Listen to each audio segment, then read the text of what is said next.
J'aurais également aimé qu'on me dise d'arrêter de lutter contre la psychologie humaine. Vous savez, je suis quelqu'un qui a vraiment toujours envie de bien faire. J'ai vraiment envie de bien faire, ça veut dire que j'ai vraiment envie d'aider mes clients. Je pense que ça se sent, je peux le dire, il y en a qui vont dire « Ouais, c'est bon, t'es juste un marketeur. » Voilà, ils disent tout ça. En fait, je le dis parce que c'est une vraie intention, après à vous de juger, mais je pense qu'on me le dit suffisamment, mes clients le disent, et je vous le dis de façon transparente, c'est ce que je ressens en tout cas, après à vous de le croire ou pas, que j'ai vraiment envie d'aider les gens, j'ai envie de faire de la qualité, et quand c'est pas au niveau espéré, que le client a peut-être pas autant apprécié que j'aurais aimé, etc., je vais toujours me remettre en question, améliorer les choses et continuer à progresser. Ce qui fait que j'ai ce truc quand même de toujours vouloir faire de mon mieux et toujours vouloir aider mes clients. Il y a un truc, c'est que quand on fait du marketing, quand on fait de la vente, on se rend compte que c'est pas toujours ceux qu'on sait qui sont bons pour les gens qu'ils ont vraiment envie d'acheter. Ça veut dire que quand je vous parlais de la discipline, de tout ce qui est la discipline, la structure, les process, ce qu'il y a derrière la motivation et pas juste la motivation, être motivé. Les gens veulent être motivés, mais ils veulent pas tout ce qu'il y a derrière et qui va avoir cette motivation, c'est-à-dire la discipline et le fait de se mettre en mouvement. J'ai fait une vidéo avant celle-ci où j'expliquais tout ça en détail et j'ai vraiment expliqué pour que la motivation ne vient pas de c'est bon, j'ai un hack pour me motiver et super, et elle vient avant tout d'une capacité à se mettre en mouvement, à se discipliner, à se faire parfois souffrir un petit peu pour que ça avance, et ça fait moins rêver. Et c'est comme, j'ai donné l'exemple qui a parlé à tout le monde en séduction, peut-être que les gens, surtout les hommes, veulent des punchlines toutes faites pour pouvoir les draguer dans la rue et pouvoir avoir un numéro ou je sais pas, aller plus loin, alors qu'en réalité, ce dont ils ont vraiment besoin, c'est de confiance en eux, c'est d'être eux-mêmes à leur meilleur niveau et un meilleur reflet d'eux-mêmes, c'est d'avoir une bonne attitude, etc.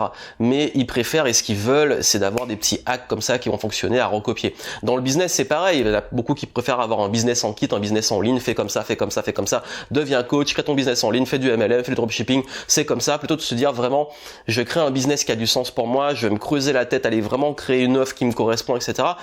Parce qu'en fait, il y a ce que les gens veulent et il y a ce dont ils ont besoin. Et le marketing et la vente, quand on lutte contre la psychologie humaine, c'est qu'on veut absolument se forcer à faire comprendre aux gens que c'est ça qu'il leur faut. Et je sais que beaucoup d'entre vous, et moi aussi à l'époque, et parfois aujourd'hui je tombe dans le piège, on peut se casser les dents dessus.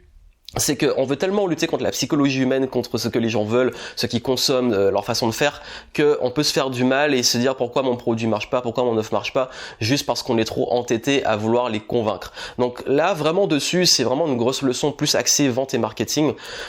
Creusez-vous plus la tête sur ce que les gens veulent, vendez-leur ce qu'ils veulent et donnez-leur ce dont ils ont besoin. Et ça, c'est un petit équilibre que j'enseigne dans mes formations sur la vente et le marketing, mais que j'aborde aussi avec mes clients de l'accompagnement. C'est un équilibre, une compréhension qui crée et qui permet de ne plus être frustré. Combien sont frustrés parce qu'ils veulent réinventer la roue, ils ont pas envie de faire le marketing qui fonctionne, et encore une fois, un marketing qui fonctionne peut se faire de façon alignée. Je ferai sûrement un live dessus, ou alors il aura été fait, je sais pas, quand vous verrez ça. Si ça a été fait, allez voir sur ma chaîne YouTube, je ferai un live sur les mauvaises et les bonnes pratiques marketing. Mais quoi qu'il arrive, comprenez que si vous faites de la vente et du marketing et que vous mettez en avant vos produits, vos services, etc., comprenez toujours la psychologie humaine, ne cherchez pas à la réinventer, à la refaire.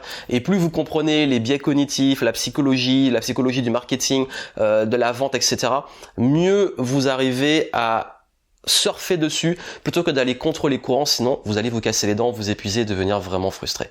J'aurais vraiment aimé qu'on me le dise parce que ça, on l'apprend sur le terrain, et surfer sur la psychologie humaine plutôt que de chercher à lutter contre, ça fait vraiment une grosse différence.